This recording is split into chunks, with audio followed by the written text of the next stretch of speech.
মুছলমান সমাজৰ যদি কোনোবা গাদ্দাৰ আছে, বিশ্বাসঘাতক আছে, তেতিয়াহ'লে আটাইতকৈ ডাঙৰ গাদ্দাৰজনৰ নাম মৌলানা বদৰুদ্দিন আজমল। হয়নে নহয়? হয়নে নহয়? বদৰুদ্দিন আজমল ডাঙৰীয়া আৰু হিমন্ত বিশ্ব শৰ্মাই যে মিলিজুলি কাম কৰে, এওঁলোক যে মিলি বকত, এইটো হয়নে নহয়? আপোনালোকে জানেনে নাই বাৰু? সঁচাকে জানেনে নাই? সঁচাকে জানেনে? সঁচাকে জানেনে? বদৰুদ্দিন আজমল ডাঙৰীয়াক ভোট দিয়া মানে বিজেপিকে যে ভোট দিয়া, এইটো আপোনালোকে জানেনে নাই? সঁচাকে জানেনে? বদৰুদ্দিন আজমলে মুছলমানক বিক্ৰী কৰি দিছেনে নাই? বদৰুদ্দিন আজমলে বিজেপিৰ ওচৰত নিজে বিক্ৰী হৈছেনে নাই?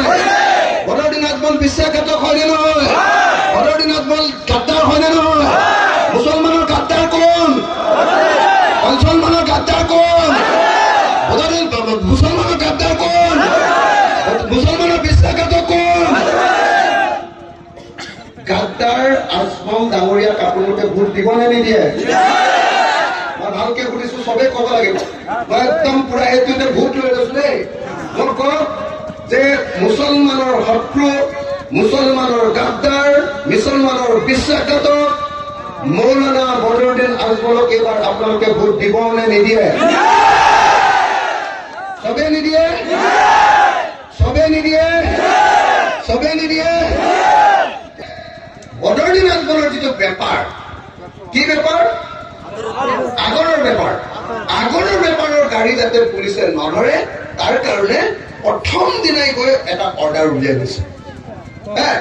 তাৰপিছত চিৰাজুদ্দিন আজমল ওলাই আহিছে, 1 ঘণ্টাৰ পাছত ওলাই আহিছে, কি কয় CMৰ অফিচৰ পৰা বাহিৰত আহি টিভিৰ আগত কৈছে যে হিমন্ত বিশ্ব শৰ্মা অসমৰ শ্ৰেষ্ঠ মুখ্যমন্ত্ৰী।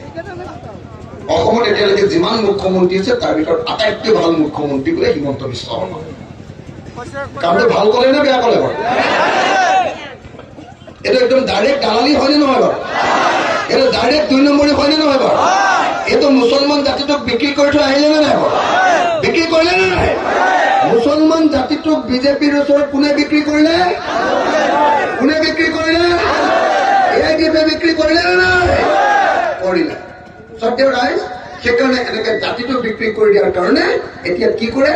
হিমন্ত বিশ্ব শৰ্মাই মন গ'লে মুছলমানৰ পিঠিত কোপ মাৰে। মাৰে নে নামাৰে? আজি গুৱাহাটীলৈ ধুবুৰীৰ পৰা এটা ল'ৰা কাম কৰিবলৈ যাওক, যদি দাড়ি আৰু টুপি আছে তেতিয়াহ'লে যিকোনো সময়তে বিপদত পৰিব পাৰে। কোনোবাই শান্তিত কাম কৰিবলৈ যাব পাৰে নেকি আজিকালি? ডিব্ৰুগড়লৈ যাওক, শিৱসাগৰলৈ যাওক, যোৰহাটলৈ যাওক, গুৱাহাটীলৈ যাওক, দিল্লীলৈ যাওক, বেংগলোৰলৈ যাওক, অসমত আৰু ভাৰতবৰ্ষৰ ক'তো এতিয়া মুছলমান নিৰাপদে থকা নাই, হয়নে? যিকোনো সময়তে মুছলমানক কোনোবাই মৰিয়াই মৰাৰ এটা পৰিৱেশ তৈয়াৰ কৰিছে এই বিজেপি চৰকাৰে। হয়নে নহয়? হয়নে নহয়? এটা জাতিক বিশ্বাসঘাতকতা কৰিছে নে নাই?